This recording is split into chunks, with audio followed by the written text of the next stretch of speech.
Hey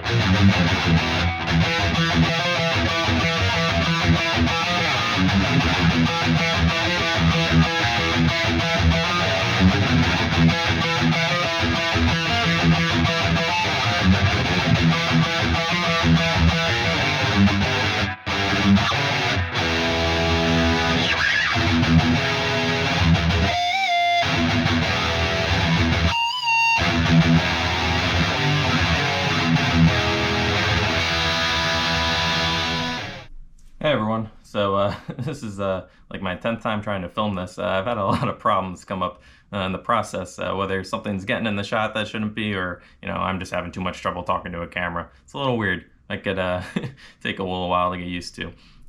Anyway, what I have here is an Ibanez RG120. It's a guitar that was sold, I believe, exclusively at Guitar Center in the early to mid 2000s. It's a medium price guitar. I think of about $300 and $400, something like that. It's actually not too bad. I found it on Reverb for $120. I saw it and I thought, that'd make a pretty cool project guitar. Maybe I'll try to make a video series out of it, and that's how we ended up here right now. But right off the bat, I just want to say this thing's actually, it plays really nice. I was pleasantly surprised when I got it. It has very polished frets, so the person who had this before actually, spent some time polishing those, and they put on new strings. The action's pretty low. I've never had an Ibanez before, and this neck is just pretty nice. It's very flat, which I like a lot. I have a Sterling guitar that has a very flat neck like this, and I like the feel of that a lot. I think the whole neck is also a 16-inch radius, which is nice and flat, and I really like that. It feels nice when you're just playing something fast. I don't do a lot of cowboy chords, so I don't really care if the radius is a little flat towards the top. But yeah, like the setup was pretty decent right out of the box. Played okay. So if I got this guitar, I had no guitar, I got it for $120, I'd be pretty happy. But there's a lot I want to do to it. I think I can make this into a really, really cool guitar. I'm gonna do a lot of stuff that I've never done before, like refinishing. So I think it'll be pretty fun. So to start off, we'll look at the bridge. It's one of those cheap Ibanez tremolo systems. It's not like the Edge Pro, which are actually very nice. So this thing's kind of trash, and if I was using it in the fully floating, I wouldn't do that. So I'm gonna lock it down. Luckily, it's actually a very comfortable bridge to play on. There's nothing very sharp on it or anything like that. Very smooth everywhere, so that part's nice. And if it's locked down, it shouldn't have any problems with tuning. So just gonna keep that. It looks pretty nice. The metal's not rusted or anything, which is awesome to see. The body in general, I don't know what kind of wood this is, probably basswood or something. But I'm going to sand this down, and I'm gonna refinish the whole thing. I'm gonna try to do one of those crackle finishes. Maybe I'll throw a picture up right now what that'll look like. I'm gonna try to do that all with spray cans. Same with the clear coat at the end. I'm gonna do that all with spray cans, which I've never done before. But I think it'll be pretty fun. The body in general is pretty bad condition, and there's a lot of scratches everywhere. And then there's a chip somewhere right here. If you see that, there's a big chip right there. So it doesn't matter. We're gonna be refinishing anyway, so we'll put something over that, fix it. That'll be fine. Moving on to the pickups. The pickups are pretty bad. They're random pickups, INF3 and INF4, low-end Ibanez pickups. Gonna definitely swap those out for something nicer. Probably Seymour Duncan's. It's what I put most of my guitars. Maybe I'll throw in a pair of DiMarzios because I've never tried them before. The pickup rings I definitely want to get rid of too. I prefer the direct mounted pickups. I just like the way they look. I think they look way nicer. So probably gonna plug those holes with toothpicks or something, and then direct mount them after we refinish the whole body. The pots and these feel pretty nice. Switch to, so I think I'm gonna keep that. Nothing wrong with those. Moving on to the neck. The neck, like I said before, the frets are pretty nice, but I'm a big fan of stainless steel frets. So I think I'm gonna do a whole refret on this with stainless steel frets. I've done it once before, and it was quite the process. It takes a while, but if you wanted to get those smooth bends that you can only get with stainless steel frets, then you need stainless steel frets. The finish on the neck I think is fine. I don't think I have to refinish that at all, so I'm gonna leave that the way it is. The headstock is also in pretty nice condition. There's no, it's a few scratches and stuff, but nothing that won't buff out. And there's no chips or anything, which is great. And I think I'm just gonna leave the headstock black, and then the black and white crackle finish on the body. And I think that'll match really nice. And then I don't have to worry about getting one of those vinyl stencils or whatever they're called to put on the headstock and find a replacement. Gonna can just keep what's there. And then the tuners are, they're okay. They feel okay, so I might just leave them. Or I'm gonna put locking tuners in maybe if I upgrade those at all, but probably just leave those as they are. And then it has one of those cheap plastic nuts too. That's another thing that we're probably gonna want to switch out. Probably get like a what was it called, Graph Tech or something like that. One of those nuts. And then that'll definitely help the tuning, because that was the main problem with this so far as I'm playing is keeps going out of tune is the only thing. But it plays nice. So if we can fix that, get a cool new finish on it, I think it'll be a really nice guitar. I guess we'll start with stripping it down, getting all the strings off, get all the wires out, separate the neck from the body, and then we'll start refinishing the body. All right, I'll see you then.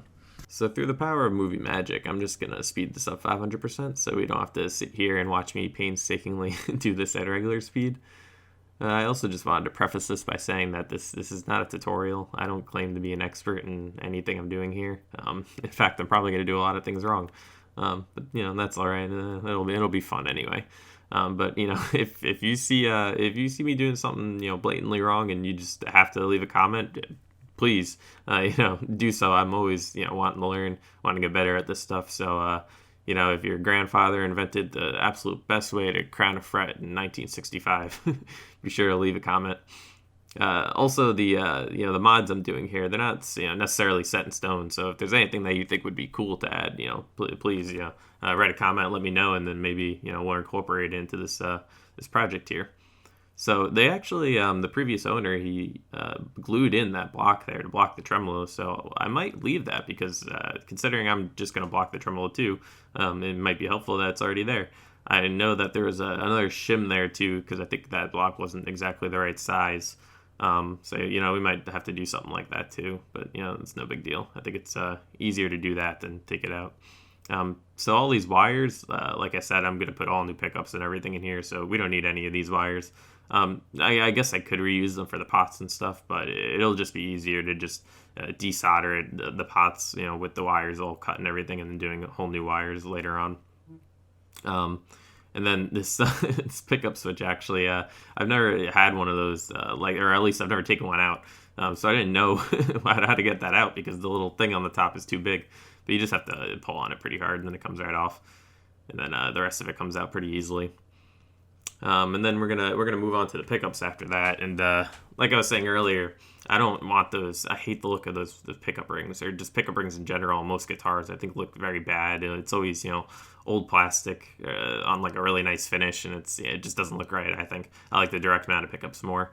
So I'm definitely gonna take a toothpick or something, make it like a really small dowel, put it and plug those holes, and sand it before I do everything. So that I can just direct mount the pickups. You don't see the old holes for the pickup rings, and I think it'll look a whole lot cleaner.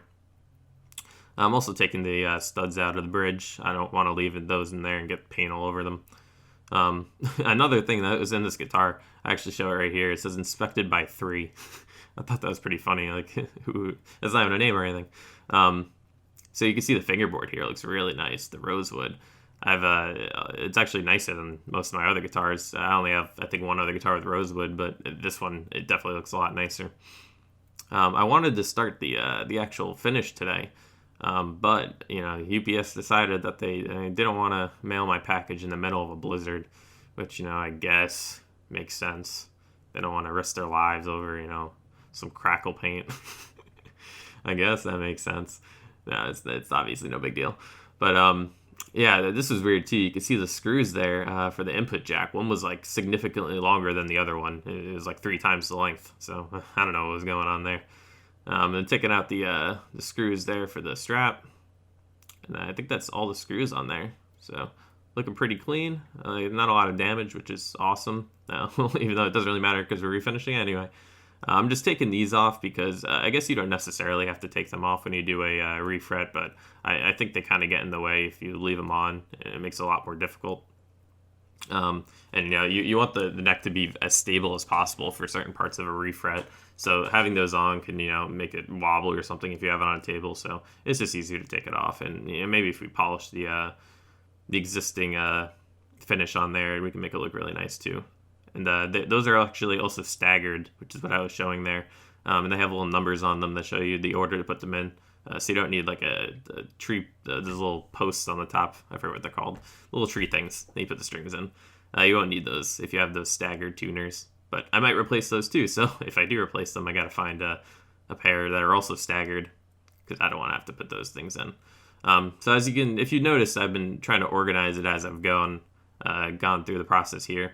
And now I'm putting all light pieces into their own bag, so it becomes easier later on to know, what goes to what. This saves me a hell of a lot of time, and I don't lose any screws, and I'm awful losing everything. So if I don't do this, it wouldn't be good. So I think it's wrapping up here, and so next time we're gonna do the paint and the finish, and I'll see you guys then. Thank you for watching.